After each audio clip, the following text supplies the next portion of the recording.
મેહુલભાઈ આંખે રૂમાલ કેમ બાંધો છો? આપણે જે કાલે ગેમ્સ મૂકી હતી ને એમના વિનર જાહેર કરવા છે. તો ઘણા ફોલોઅર્સ એમ કહેતા હોય છે ભાઈ તમે તમારા રિલેટિવ ને આપી દો. એવું નથી ભાઈ, અમે અમારા રિલેટિવ ને આપીએ. તો આજે જોઈ લઈએ લાઈવ આપણે કે ભાઈ કોણ વિનર બને છે. બરોબર, ચાલો કોમેન્ટ કાઢો. ફોન મૂકી દો. લો ચાલો તમે ખાલી કોમેન્ટ કાઢો. Bus stop. ઉપરનું કોણ છે? એમને ફોલો કરેલો છે? હા, કરેલો છે. તો ચાલો સ્ક્રીનશોટ લઈ લેવી.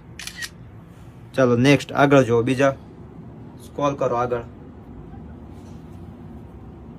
જો ભાઈ તમારે પણ આ રીતના